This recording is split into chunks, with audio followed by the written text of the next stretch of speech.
The Walleye hammered the Nailers in Game 1, looking to reinforce their series lead with reinforcements. Quinn Preston activated from the reserve list. Blake Hillman back from an AHL loan in Providence. Dan Watson always says he wants to win with depth. Billy Christopoulos and the guys on the front lines have been pretty darn good too. Tuck your spikes in. 8,193 people packing the sold-out bank tank. Momentarily silenced in the first minute, Matt Alfaro stuffs it in at the goal mouth. Wheeling strikes right away, but it doesn't set the tone. Early second period, Brandon Hawkins, one-timer, 1-1. His 7th goal of the playoffs, and counting. Right place, right time, right guy. Hawkins on the rebound. His 2nd of the night puts Toledo up 2-1. Now they review it. It counts, and there is no doubt about this. 59 seconds later, Cam Clark right through the seam, backhand, count it, 3-1, and soon there is no doubt about the outcome. Brandon Hawkins and Randy Gazzola dap up TJ Hensick, makes it 4-1, 3 goals in 3 minutes, 55 seconds to end the second, 5-2. Brett McKenzie adds another. Hillman gets an apple in his return to Toledo. Back-to-back nights with a slowish start, but hey, it's all about how you finish, right, Dan Watson?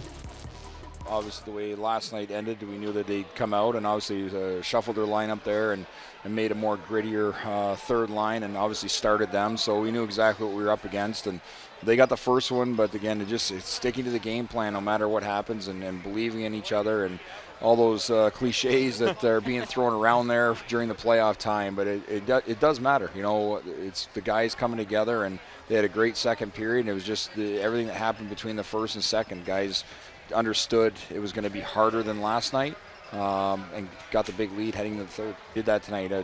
2 big goals. Obviously, Hawks' first one getting us started, getting the building, getting fans excited. That's what we want to do here, is just create that energy and momentum for our guys. And power play stepped up big. You could hear it on the bench and feel it on the bench. Those guys gave us confidence, gave us energy. We found momentum, we kept momentum, and then continue to build off of that big power play goal. So, the way our guys play when we're in the lead, tough team to beat. Our team is tough to beat too. Matt Melzak and Claire Dow had the call on BCSN.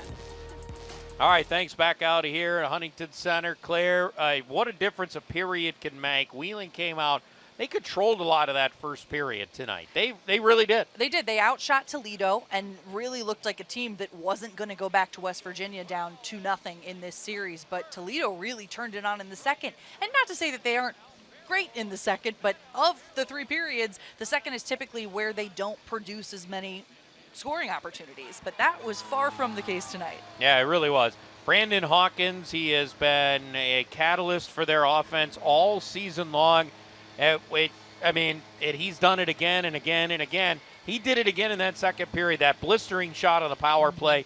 Once that went in, this whole atmosphere and everything changed here at the Huntington Center. It was the pebble that started rolling down the mountain that just kept growing and growing and growing, and really he had back-to-back goals when you think about it. And while the second goal may be viewed as controversial, it didn't matter because less than a minute later you had Cam Clark producing right away with a nice little backhand flip, and that's all she wrote for Wheeling tonight. Yeah, it really was. Special teams, they're always a key at this time of the year. Toledo a +2 in that department tonight, Claire. Well, especially coming off of last night, that is exactly what you really hoped to see, especially going on the road for the next 2, possibly 3. You didn't want to not have a power play goal, and turns out they'll have 2. So Coach Watson was happy with that and something that they are going to build off of. And again, like he said with us in the post-game interview, you can't give Wheeling the opportunity to make these undisciplined mistakes and get penalized and then come away scot-free.